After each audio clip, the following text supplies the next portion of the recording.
Munini wa President William Ruto uria niwe mutongoria wa kiama kia UDA niwe wamukirite gavana wa Narok Samuel Ole Tunai uria urari mumemba kiama-ini kia Jubilee. Tunai uria uratiriha itena riake ria keri ria wathani ta gavana aratanywo kurika kihitahitano-ini gia senator wa county ino na tigiti wa UDA. It's a great day for us in Narok County as we come together as leaders of Narok and as a people to say that we firmly believe that you are the right person to take Kenya to the next level.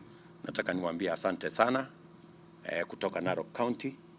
Sasa team yetu ya Narok County imekamilika na tuko tayari katika uchaguzi unaokuja, na nia yetu ni kupeleka Narok County mpaka ifike 85% katika Kenya kwanza na chama chetu cha UDA. UDA makiamukira Tunai na kwa kaunti-ini ya Machakos ni moritwo ni Abanas Gengere uria uthamire ngwataniro-ini ya Azimio itua riria arauga akinyereire thutha wa kwaraniria na muingi. It's a high time we as community moved together to the next government. There come a time when a community is greater than an individual, and that's why today I want to declare here and now that I have shifted to Azimio la Umoja Coalition.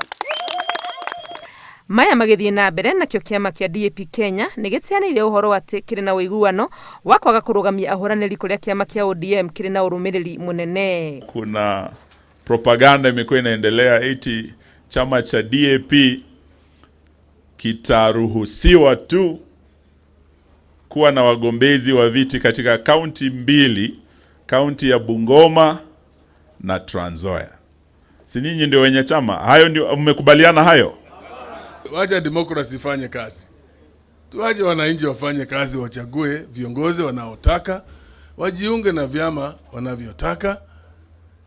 Lakini kutaka kupanga watu kwa njia ambayo haifai ndio hatuoni ni njia nzuri. Kuringana na mutongoria wa kiama giki Wafula wa Munyinyi, gutire na uiguano ta uyu makinyereire ona thengia wa gukorwo mari thiini wa ngwataniro ya Azimio. Ngiribotera Inooro TV ritwa riakwa ni Wangui wa Mwangi.